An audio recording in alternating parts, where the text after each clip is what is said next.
с плюсом. Ну, пиши 3 с плюсом, делай 4. Подъем. Тянется. Нет, подъем. 4. 4 с плюсом. Прямо.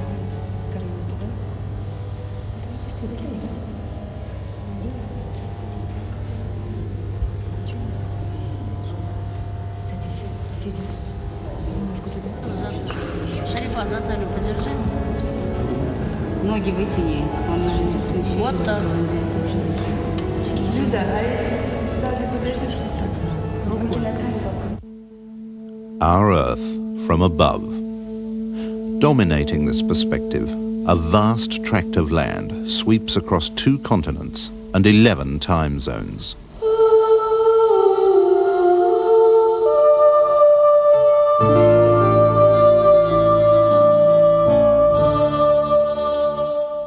A confederation of states, which, despite recent defections, remains the largest political entity on Earth.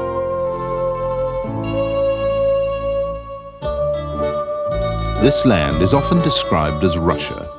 Yet, as recent events have brought clearly into focus, Russians are but one of more than 100 ethnic groups in this confederation. A kaleidoscope of 290 million people speaking over 80 different languages. They are the human face of the Soviet Union.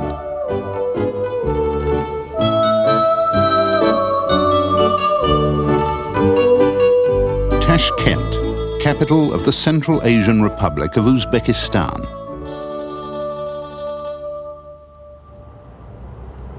Stretched over one of the plains which cover 80% of Uzbekistan, Tashkent is the largest industrial and cultural center in Soviet Asia.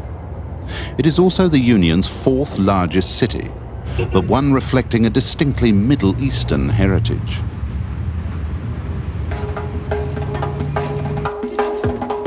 Keeping that heritage alive are the Faziljanovas, one of the 6 families in the Icebreaker series.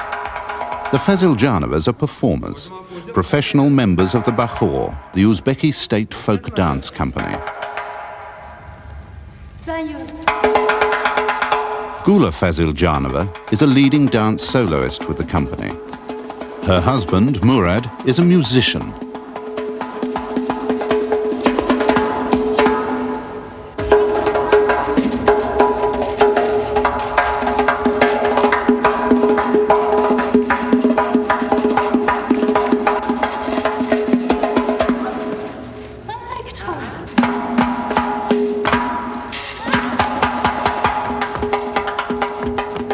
The complex rhythms are produced on the doira, a traditional Uzbeki drum.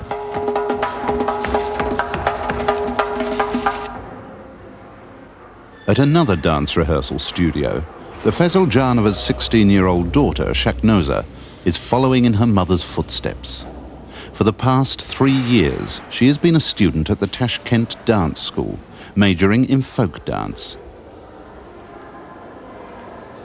She has another 2 years of intense and disciplined training before graduating. At this specialist school, general studies are augmented by 3 or 4 hours of dance practice every day.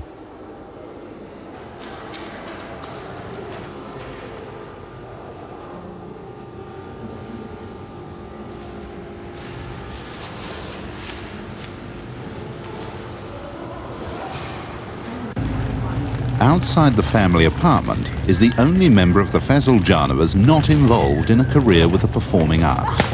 Azamat is making the most of his last days of summer vacation freedom.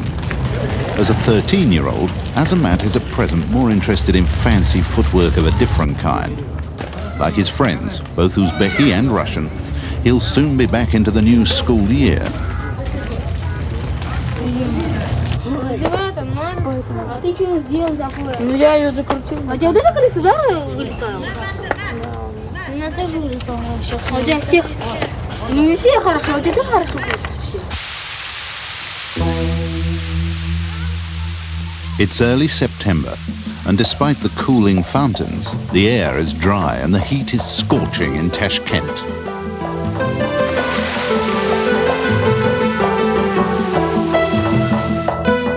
At the spice market, the trade is carried on in the age-old way. From the 6th century, this region lay at the center of the caravan trade routes between China in the east and Persia and Byzantium in the west. One legacy is that spices abound in the highly seasoned Uzbek cuisine.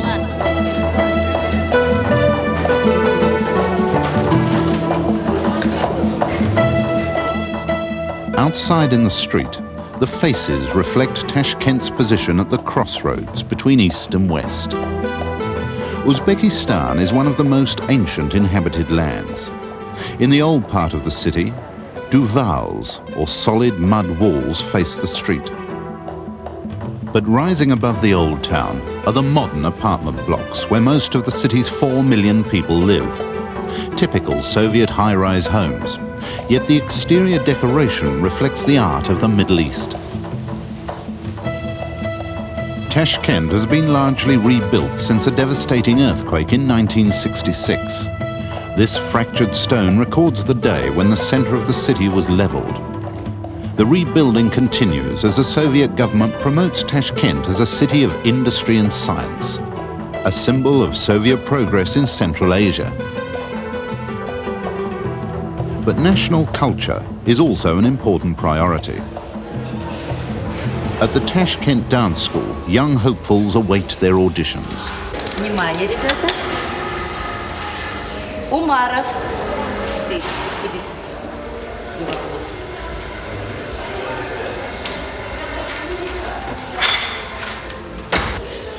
The tension shows on the faces of those waiting. The competition to be accepted into the school is intense. It's one of the top 3 dance schools in the Soviet Union. The others are Moscow's Bolshoi and St. Petersburg's Kirov. Ravshan Umarov is typical of those auditioning. He's only 10, but this is his chance to prove he has what it takes. The judges are looking for physical dexterity, posture, balance, and coordination.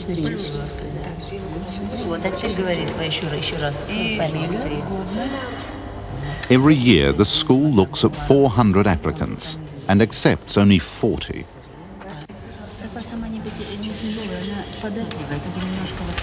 Aside from physical potential, the school also tests for musical aptitude and, vitally, an ability to pick up rhythm.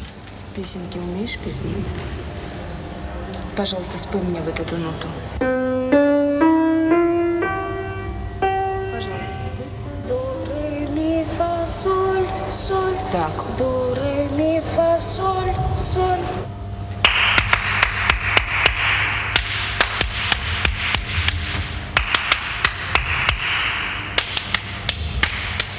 Спасибо. The successful applicants will start in the new school year at the age of 10. If they stay with the school, they'll graduate 8 years later.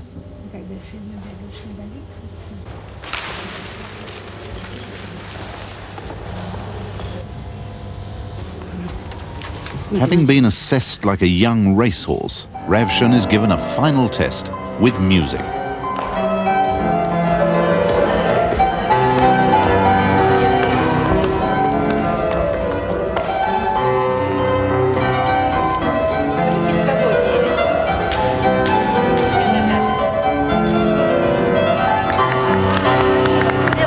He's done enough to impress the judges and will join the school. The beginning of a new school year. For these 7-year-olds, it's their very first day. It's a sense of wonderment mixed with apprehension. For Azamat Faziljanova, it's not a new experience.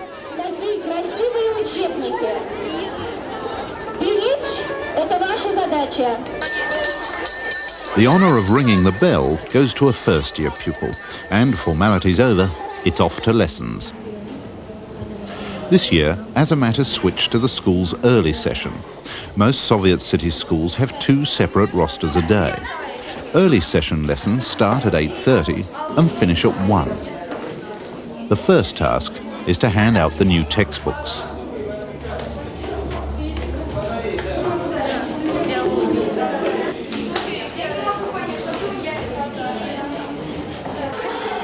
Across town at the Tashkent Dance School, a new year has also just begun. The traditional Uzbeki instrument is the tar. It'll be the accompaniment for the folk dance class.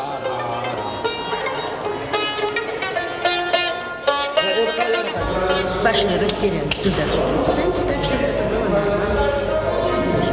А вы все все это с улыбкой, вот этого все с улыбкой. Whether it's the teaching of dance or chemistry, Soviet standards of education are impressive. Azamat is being taught a wide range of subjects. Specialization will come later.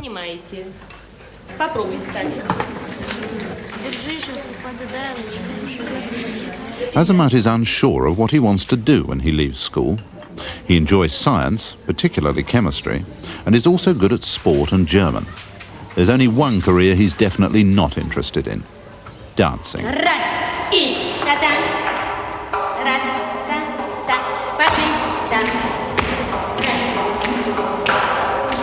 For his sister Shaknoza, an interest in dance has developed into a determination to reach the top of her chosen profession.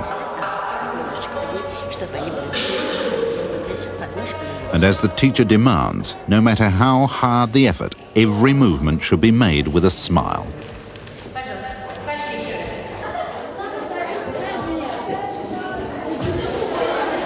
A break between classes is a chance to visit the school canteen. It's only a 5-minute break, so there's just time for a cake and a drink.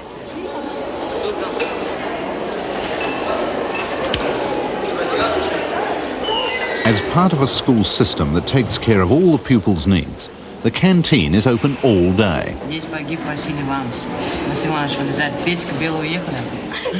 Azamat's schooling is 5 days a week, but for his sister, the regimen is more demanding. The mix of dance, tuition and schoolwork means her day begins each morning at 8 and often extends late into the night, 6 days a week. The Faziljanova family live in an apartment block on the outskirts of Tashkent. The Sunday meal is one of the rare occasions when the whole family is together.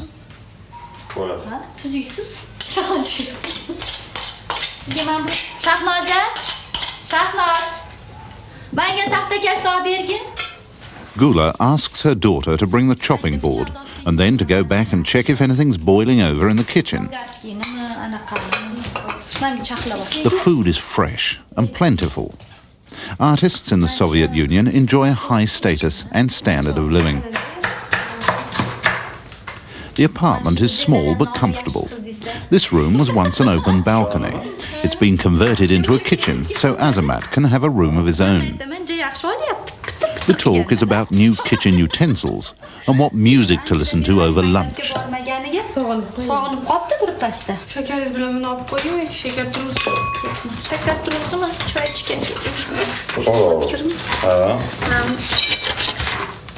Bolgarsin to'g'ramiymi? Yo'q, bolgarsin. To'rg'asing ham bo'ladi, salat so'ramiz.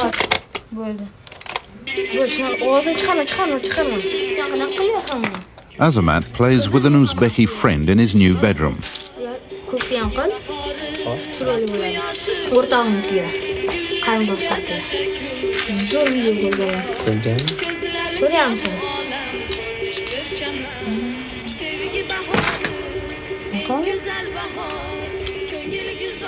His room is filled with things gathered by his parents on their frequent international dancing tours, and with mementos from his life in a family of dance.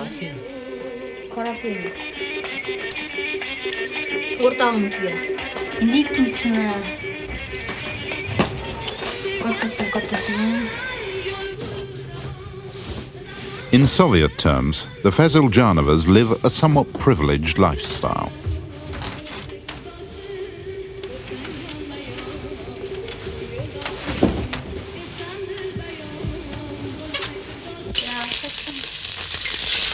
Gula is preparing palov, a traditional Uzbeki dish of lamb and rice.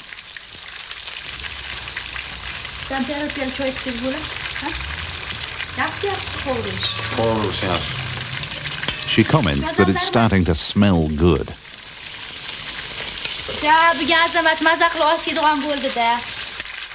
The meat and the vegetables will be sweetened by the later addition of fruits and spices.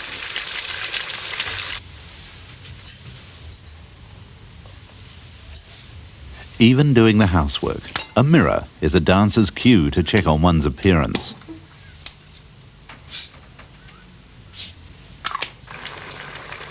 Meanwhile, the pilaf is well underway.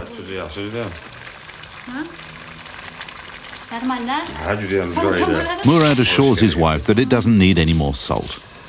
The last ingredient is the rice.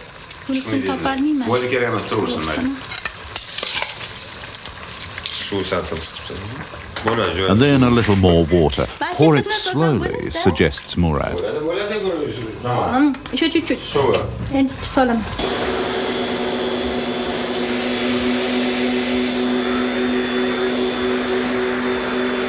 Sunday is also the day for doing the vacuuming. Carpets and rugs are a feature of Soviet households, but the best ones are usually not on the floor.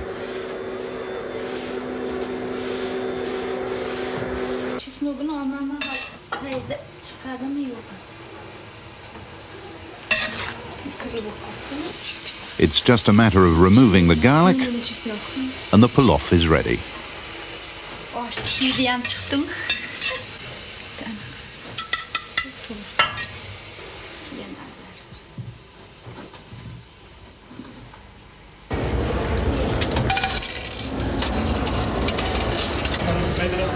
After the Sunday family lunch, Murad travels across town to meet some friends for the afternoon.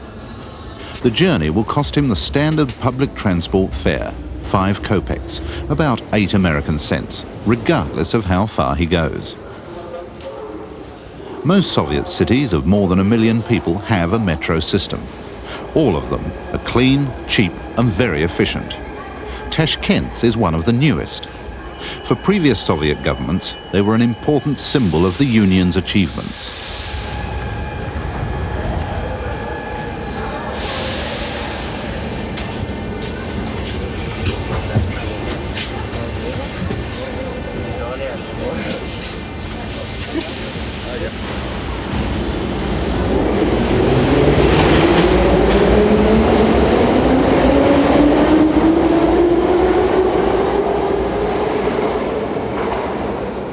The metro stations were the cathedrals of communism, ornate shrines to the workers' state.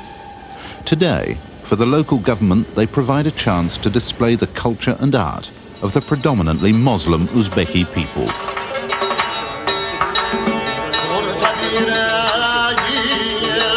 Murad's destination is a Tashkent tea house, where his musician friends have gathered for this Sunday afternoon.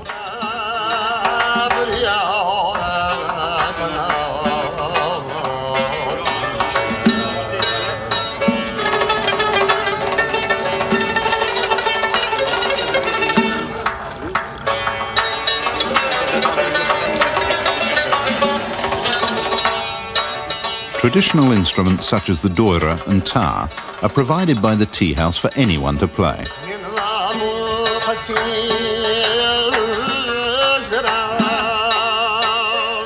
These musicians are some of the finest in Uzbekistan.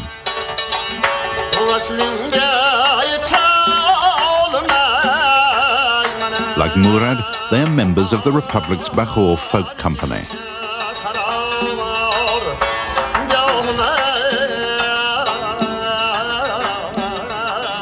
The Uzbekis drink a lot of tea, usually green tea, and it's seen as a necessary accompaniment to any social occasion.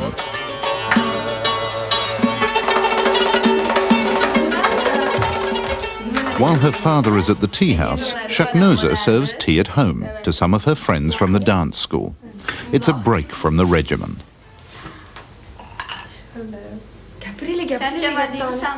Zakritchasiga sakkizda bo'larkanda hammangda ikkita bilet olgan ekan, ukam bormayman. 8-dan bo'larkan. Yo'q, 8:08da bo'larkan ertaga-da. Rosa chiqdi. Voy, O'qisham boshlandi, 1-sentyabr bir pasta o'tib ketdi. Biz yangi qizlar keldi, voy. Bizga ham yangi qizlar ko'rinadi. It's a weekend break, but still their talk is of dance. Shaknoza has put on weight over the vacation, but the temptation of eating the cake is too much.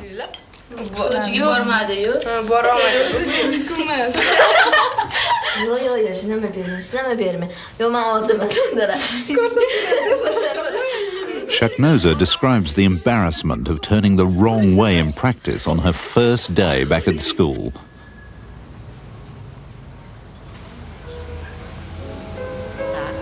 For those just starting out at the school, the years of total immersion in dance have just begun. Локоток где? Локоток, проверь. Запястье, запястье. В третью веду. Широкая, широкая. Проверь. For young Ravshan Umarov, it's his first lesson in the beginners class. Также левую руку. Держу себя. Проверь, пришла. Пришла рука. Older students arrive to begin the day's class. It's 8 o'clock in the morning. Plenty of hard work ahead. But it's their choice. These talented youngsters are not plucked from schools and parents by state decree. They apply themselves and are chosen on merit. So great is the Soviet passion for ballet, there are 40 major state-supported dance companies in the Soviet Union. But with the economic problems, cutbacks are now occurring, even in the arts. Generous funding is no longer assured.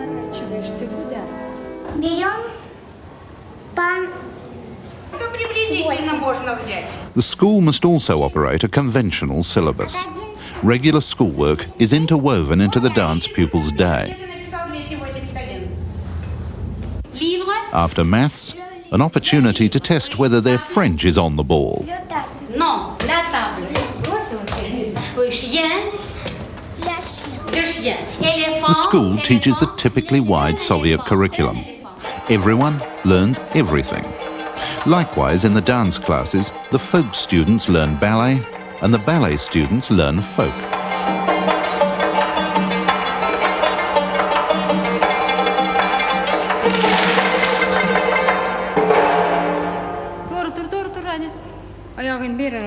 After practice, most of the pupils stay at school. For Tashkent Dance School is also a boarding school. Most of the students are not from Tashkent, but from all over the Eastern Soviet Union. They're expected to look after their own dance gear, to be independent, but to live with others in a typical boarding school environment.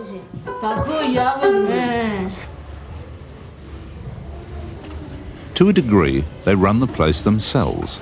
There's a minimum of supervision. The discipline of the practice room extends to the dormitory.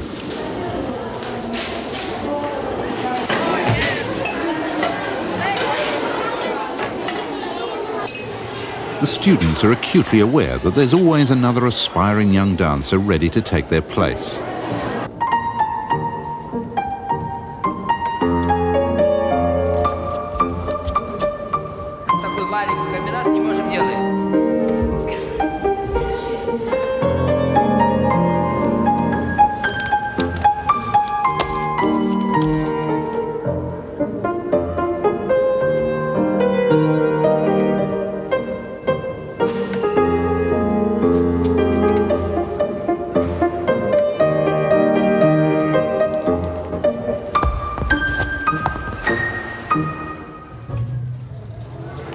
After school and housework, Azamat cycles outside the family apartment. It's mid-September, autumn in Tashkent, and the light will fade late in the evening. Gula and Murad stroll in the small park near their home.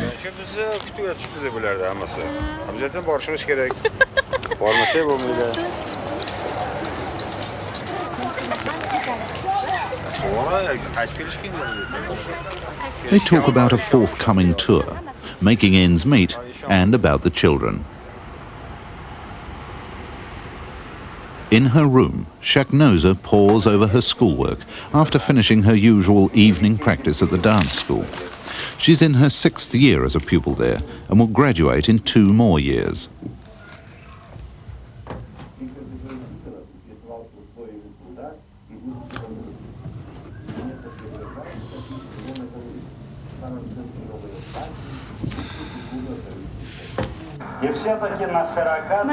Her parents relax in front of the television, a respite before the hectic schedule of another dance tour.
With their tour less than 2 weeks away, Gula and Murad step up their rehearsals.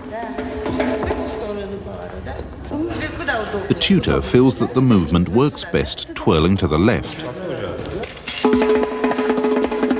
Murad, the tour's leading drummer, and Gula, the leading dance soloist, are core members of the Bakur dance company.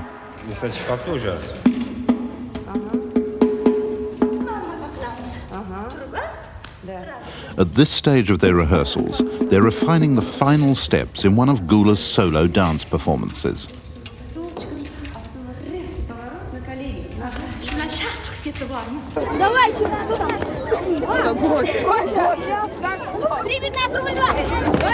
The footwork is less artistic in Azamat's school playground.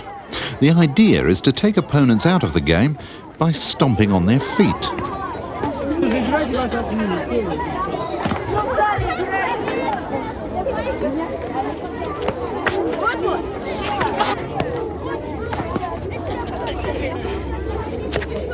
Not a game for dancers. In any event, Shaknoza's free time is spent cramming in that little extra tuition under the demanding eye of a senior teacher.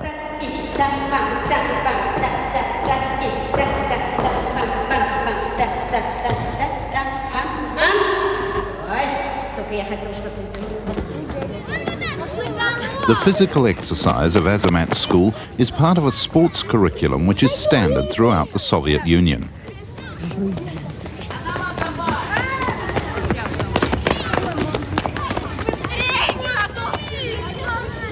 The school system is a key means by which the state creates unity across the diverse republics of the Union. Before becoming a part of the Soviet Union early this century, the Uzbek Republic was an ancient Moslem state.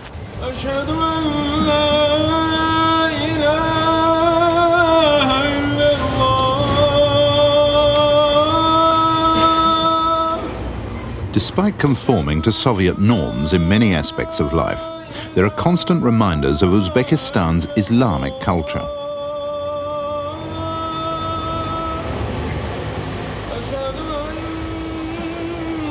Although only 10% of the population are active and practicing believers, Islam is undergoing a revival in Central Asia.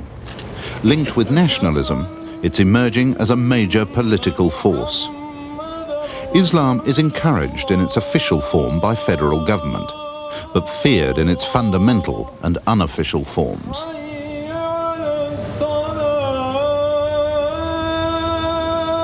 Under Gorbachev, the state has sought to turn official Islam away from nationalism towards some of the social goals of perestroika, Goals like combating crime, corruption, alcoholism and drug abuse. But this region has not been without its share of religious and nationalist unrest.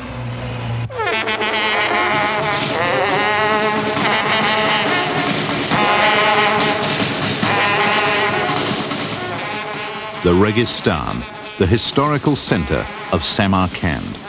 This southern city of Uzbekistan was first mentioned in the campaigns of Alexander the Great. Everything I have heard, he said, about the beauty of this city is true.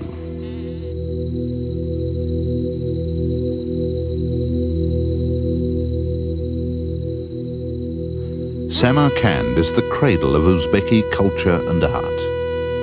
These buildings date from the 15th century, but all around the city are reminders of an even earlier, glorious past.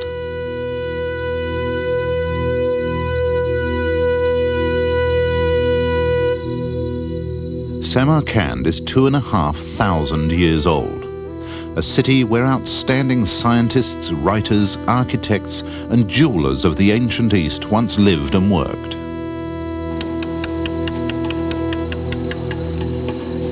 Today, ancient arts and skills are kept alive. Ruined monuments and buildings of the past are restored by the state.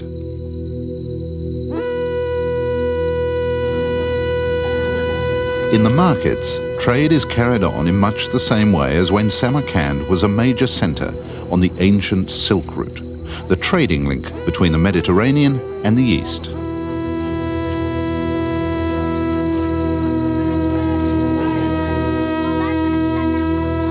Now, the Uzbeki economy is dominated by one crop, cotton.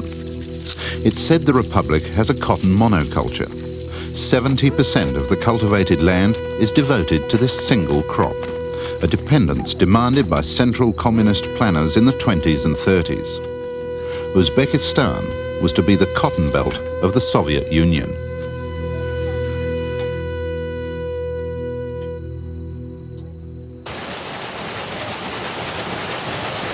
Some other industries have been established based on age-old Uzbeki skills and designs. These looms produce the traditional rainbow silks worn by Uzbeki women.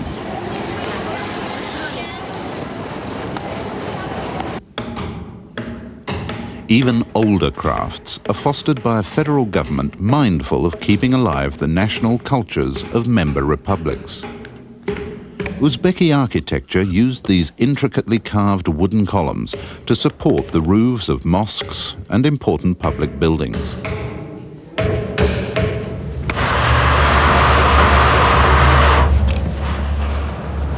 Small workshops still produce the highly decorative Uzbeki brasswork. Skills in the applied arts and crafts are still handed down from generation to generation. Some of these oasis crafts, practiced by artisans who moved from oasis to oasis, have never been industrialized.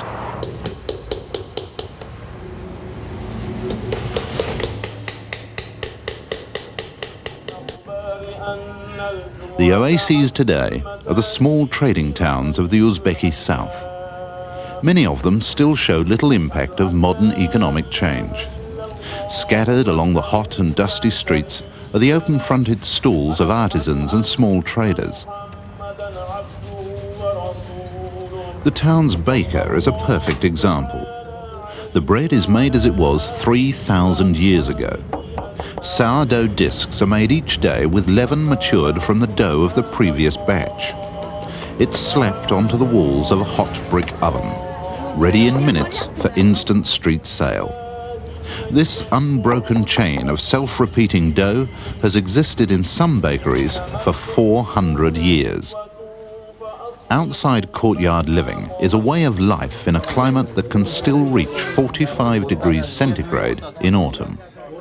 Family meals are taken on the shaded terrace. Cool fruits and refreshing tea for not-so-cool evenings.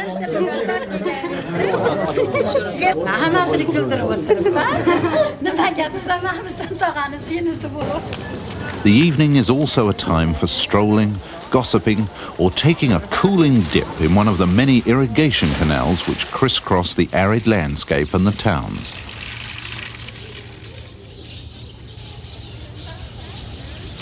Gula Faziljanova comes from a small town near Samarkand. In a break from her rehearsal schedule, she's journeyed south with her children to visit her folks.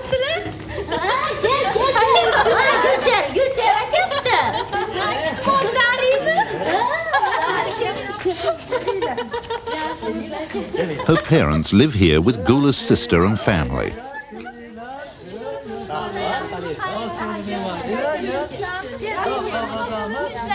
Visits, as always, start with the Moslem ritual, washing the guests' hands. Water has a life-giving and purifying symbolism in Uzbeki life.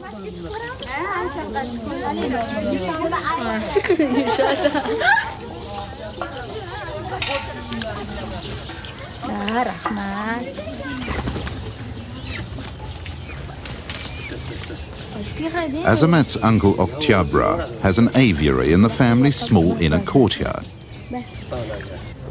Shaknoza, however, is more interested in learning some tips on sewing Uzbeki silk from her grandmother.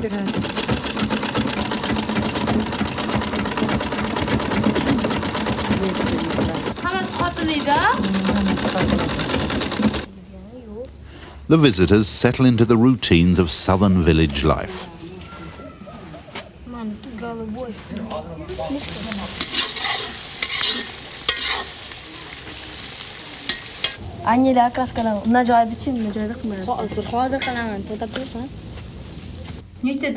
Gula helps her nephew Nadir with his maths homework. Aside from dance, maths was one of her own best school subjects. An older skill is shown to Shaknoza. The southern Uzbeki women wear a traditional green eye makeup. It's made from the juices of a local herb called usma. Uzma yaxshi. Bu tabiiy-da. Doim haligi o'stirib turadi. Diqqat.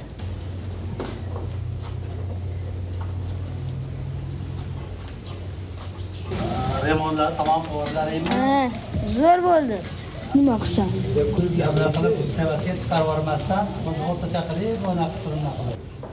Shaknoza is keen to learn the folklore traditions as a part of her dancing career. This makeup can be worn when she performs southern Uzbeki dances.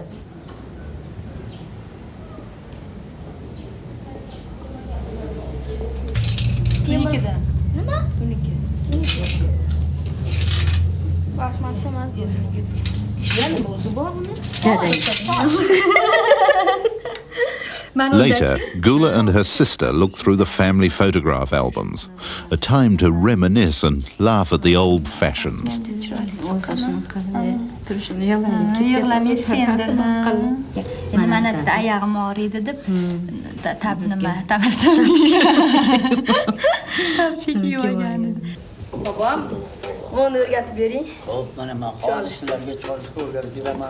Azamat and his cousin Adil have found another piece of family history.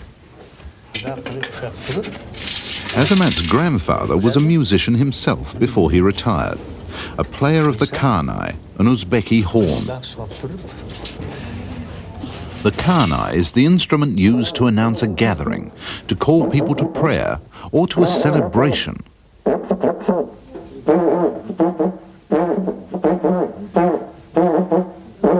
It is still used today.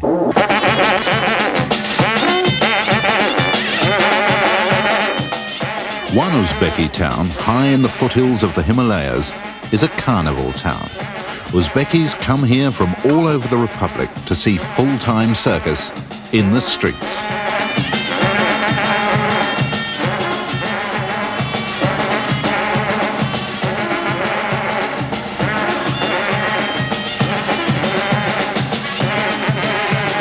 It shows how deeply ingrained the love of music, dance and entertainment is in this southeast corner of the Soviet Union.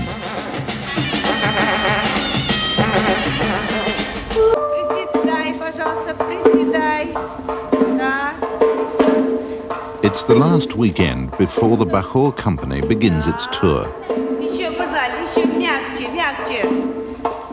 Murad provides the accompaniment for an ensemble rehearsal.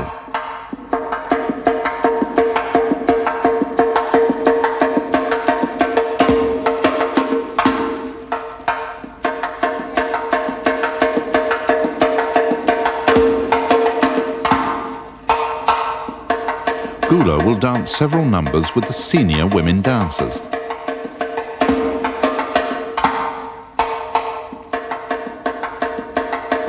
It's a final check on the troops' coordination.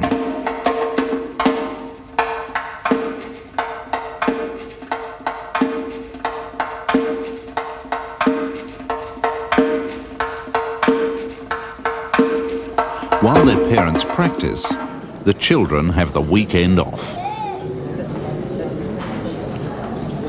First, a trip to the movies.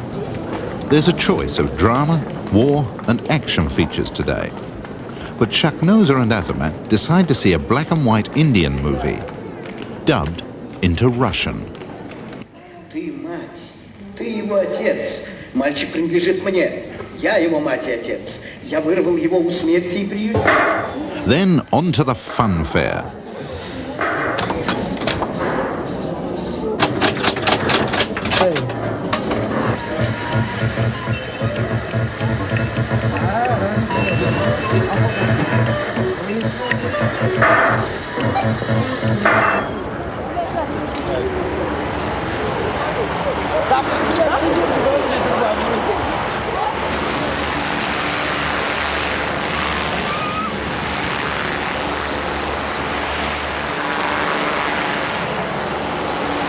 These carnival facilities are provided and funded by the state, but more productive hobbies are also encouraged. All over the Soviet Union, past regimes established activity clubs under the Young Pioneer movement, a sort of youth club with a political underpinning. Their emphasis now is more social than political. Pioneer clubs provide Soviet youngsters with whatever hobby takes their fancy.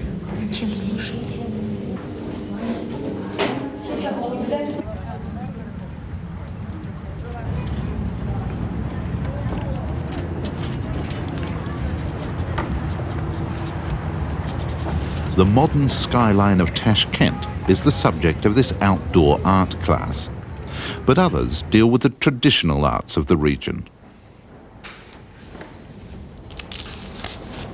Decorative wood panel painting uses age-old Uzbeki motifs.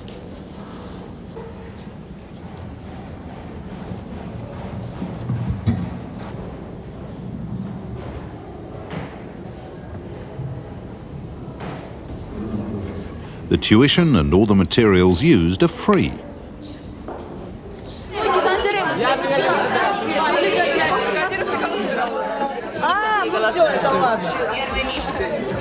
At another youth club, teenagers get involved in a little role-playing. It's designed to develop their communication skills.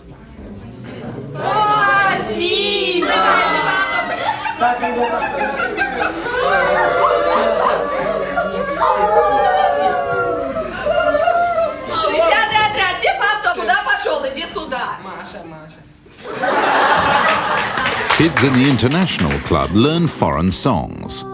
So guitar, give me my life, my living.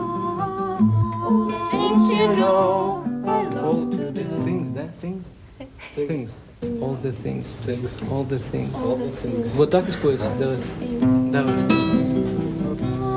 So guitar, give me my life, my living. All the things you know, I love to do. Давайте. All the things I love. And there's even a club for aspiring pop singers.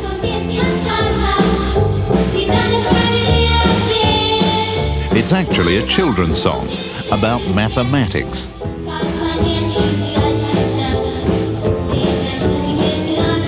Naturally, too, there are clubs for sport.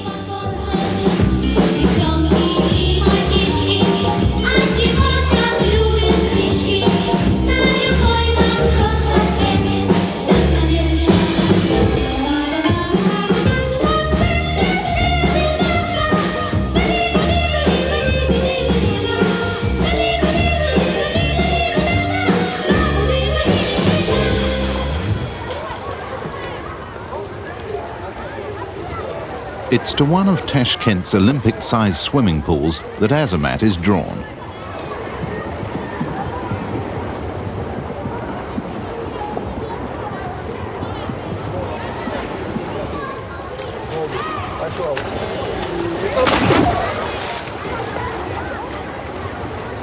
He's recently renewed an interest in a swimming club. It's a sport at which he shows some style and prowess. Others need a little encouragement to get started.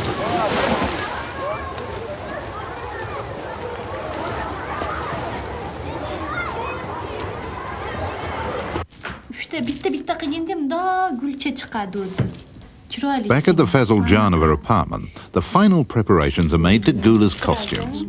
Tomorrow, the Bakhor company will start their tour with an opening show in Tashkent itself.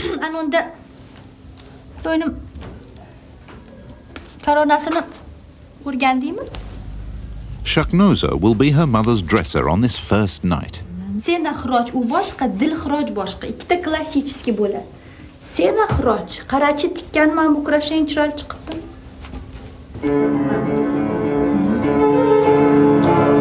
But Shaknoza's day will begin with her own dance practice. She and her partner are practicing a Moldovan polka.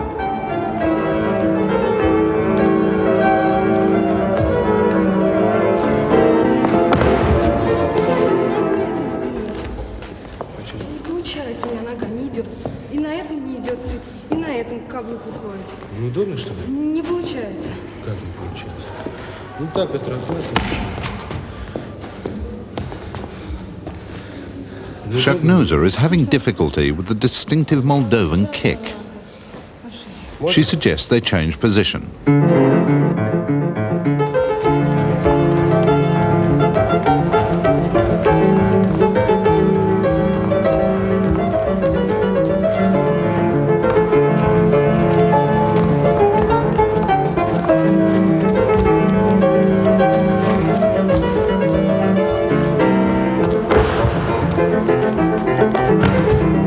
A little later, hard work and practice makes almost perfect.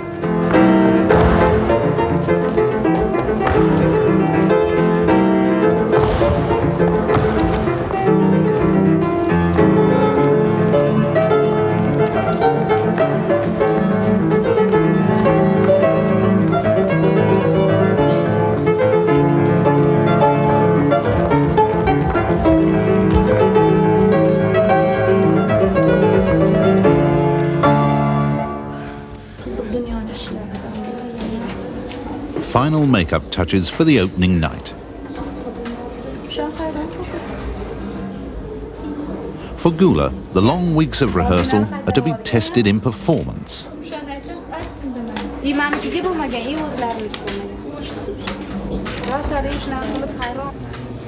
Although she has done this many times before, there's always the pre-performance nervous anticipation.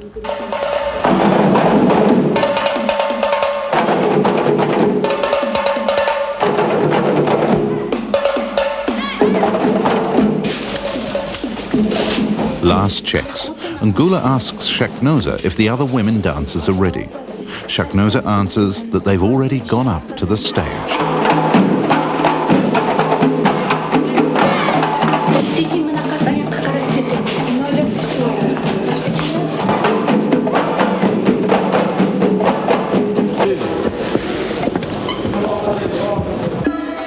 The Faziljanovas are performing artists of the Soviet Union.